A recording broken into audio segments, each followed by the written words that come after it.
ये कहानी एक ऐसी वृद्ध महिला की है जो भगवान श्री कृष्ण की अनन्य भक्त थी। उसकी आर्थिक स्थिति बहुत खराब थी, लेकिन उसका विश्वास हिमालय जैसा अटल था।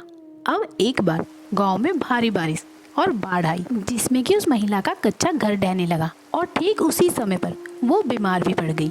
अब गांव के सभी लोग सुरक्षित स्थानों पर जाने के लिए वहां से निकल गए, लेकिन वो बूढ़ी अम्मा चलने फिरने में असमर्थ होने के कारण वहां फंसी रह गई, जिसके कारण वो बहुत ही ज्यादा उदास हो गई और उसने रोते हुए भगवान से कहा, प्रभु अब तो आप ही सहारा है। अगर आप चाहते हैं कि मैं यहाँ से जाऊँ तो राह दिखाएं, वरना आपकी शरण में तो हूँ ही। और उस बूढ़ी औरत की इतना कहते ही वहाँ पर अचानक से एक छोटा सा बालक आया। उसके हाथ में एक पोटली थी। उसने वृद्धा से कहा, माता जी मुझे किसी ने भेजा है, ये खाना खा लीजिए और ये दवाइयाँ रख लीजिए। अब उस बूढ़ी औरत ने उससे पूछा कि बेटा तुम्हें इस तूफान में यहाँ किसने भेजा है? बालक मुस्कुराया और बोला, जिसने आपको यहाँ अकेला नहीं छोड़ा उसी ने मुझे भेजा है। अब वो बालक रात भर उस महिला की सेवा करता रहा।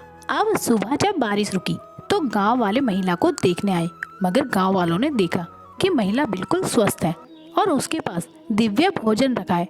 जब उन्होंने पूछा कि वो बालक कहाँ है जो तुम्हारी सेवा कर रहा था, तो वो बालक उन्हें कहीं भी नहीं मिला। तभी अचानक से महिला की नज़र भगवान कृष्ण की उस छोटी सी प्रतिमा पर पड़ी जो हमेशा अपने पास रखती थी।